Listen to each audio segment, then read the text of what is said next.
Hi there, welcome to the second episode of my 10-minute moan from today, and the topic of this one is a story in the Telegraph about librarians told to avoid meetings in racist buildings in the UK.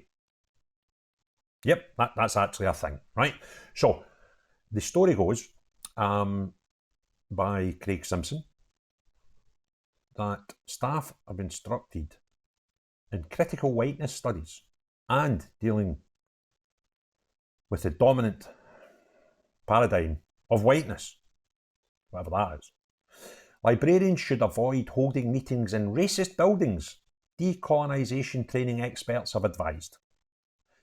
Libraries across Wales have been given the task of becoming anti-racist, in line with the devolved Labour government's pledge to eradicate systemic racism by 2030. Training is being devised as part of a £130,000 project to instruct local librarians in critical whiteness studies and how to deal with issues like dominant paradigm of whiteness. I think they're getting to the sort of crux of the matter here, and the crux of the point. Somebody's getting paid £130,000 to deliver this. You following this? You always think, follow the money. I would love to know who's delivering this and who agreed to give these people £130,000 to tell librarians in Wales to stop having meetings in racist buildings, right? This is bonkers of Champions League levels. Advisors on the process have made clear that planned training sessions should not take place in buildings with a racist past. The guidance comes after dozens of buildings in Wales, from pubs to community centres, were added to a 2021 government-backed dossier of sites linked to slavery and colonialism. Documents outline how librarians can be made to align with anti-racist principles, state that the new staff training sessions will be necessary. Of course they will, because the more you do it, the more you get paid. A warning in a venue booking guide says be mindful of the venue, and if you have a choice, do not choose a venue that represents a racist legacy. It also makes provision in case avoiding buildings with a racist past is not possible, stating if you have to use a venue that has a racist past, acknowledge this as early as possible to demonstrate your commitment to systemic issues. You can even acknowledge historical context in the event invitation. So you can say to folk, we're meeting in the such and such building and it's dead racist. We know that, right? But we're doing it anyway.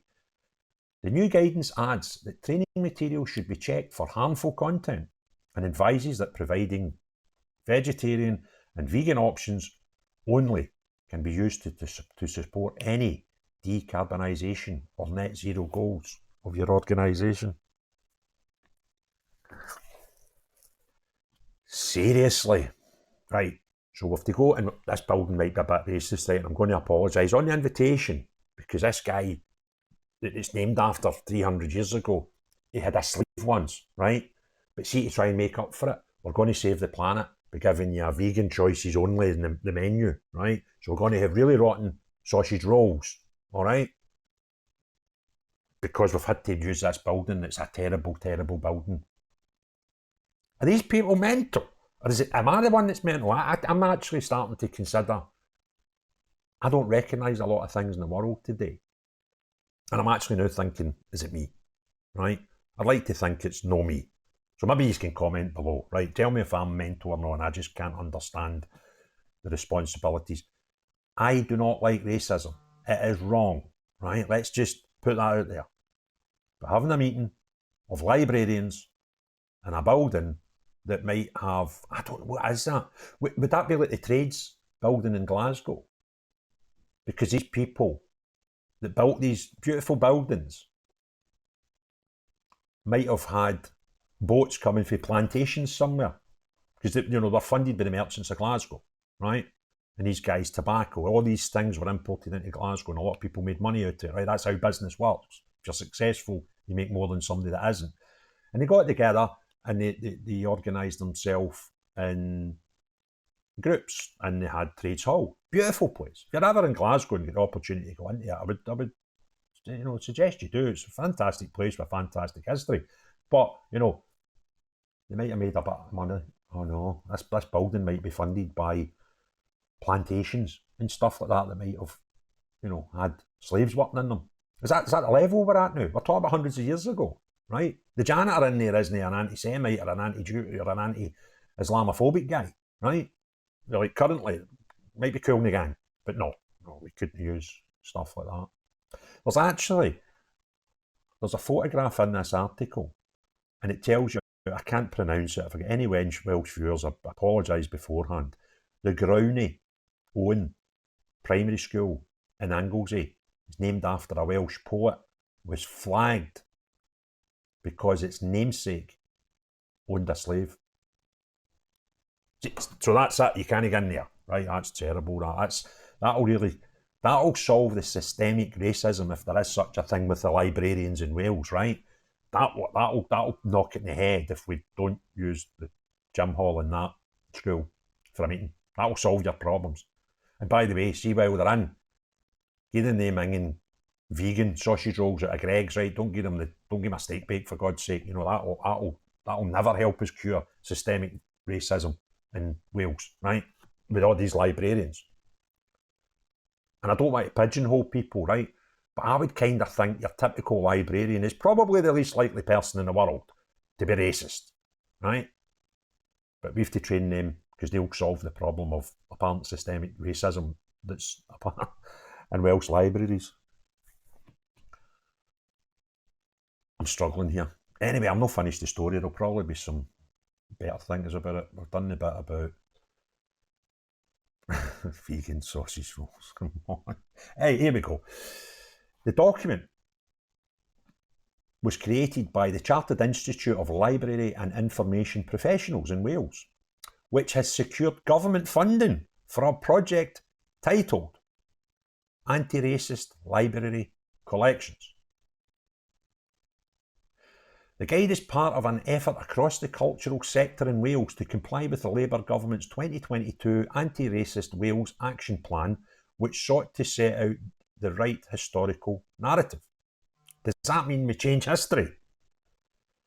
Earlier Welsh government research set out in 2021 report, The Slave Trade in British Empire, an audit of commemoration in Wales, has already outlined which places may prove problematic to would-be anti-racism trainers. Buildings, streets, monuments and statues linked to figures with connections to slavery and the empire. So it's not just slavery that's a problem, having the empire, that suddenly is not very good either. Including Admiral Nelson, Waterloo hero Thomas Picton, Francis Drake and the Duke of Wellington were included. We getting this?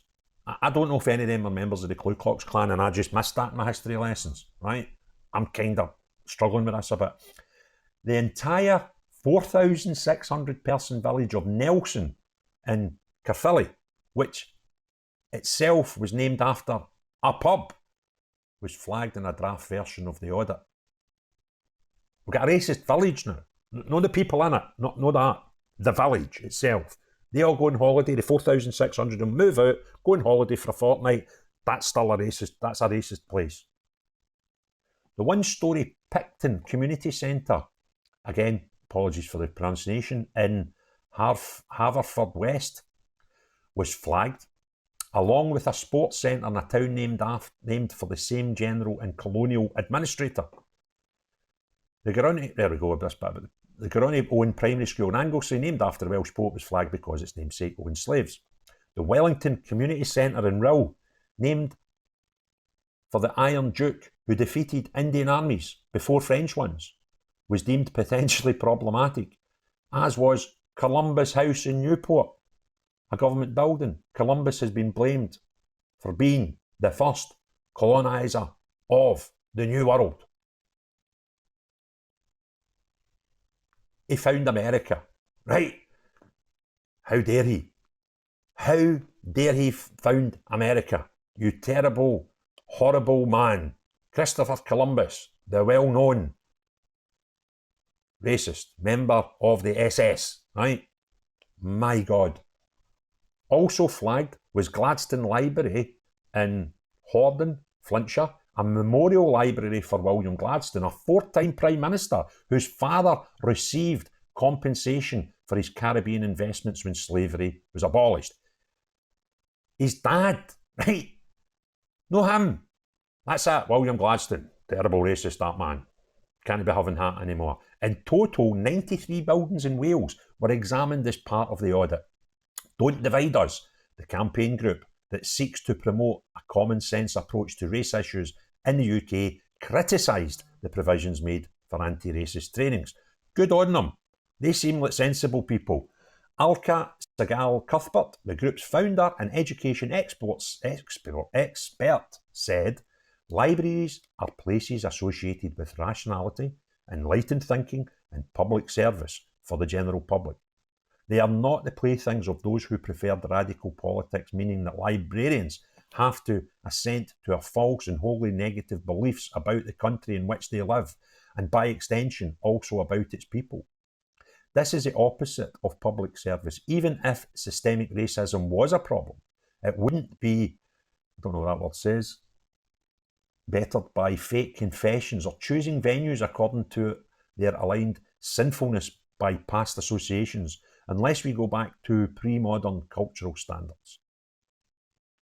A Welsh Government spokesperson said Inclusive Futures was developed by Killip, that's the library mob we mentioned before, as a guide for the library sector in Wales. The training model offers advice on venue booking and advises on a number of considerations that would epitomise participation and engagement. Right. Now, so, what we have to believe is, if you went to a place called Gladstone's Building, right, or Gladstone Hall, suddenly that's not going to do any good for systemic racism. Please tell me, is it me?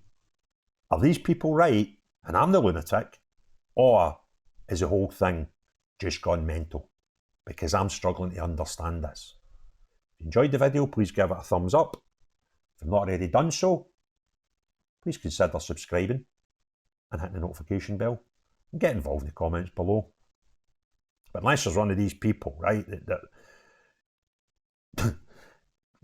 don't give us normal sausage rolls, just give us vegan options, nothing other than vegan stuff, because that will help the planet while we try to end systemic racism, right? See, unless you're these people, see everybody else, have a great day. Cheery, bye now.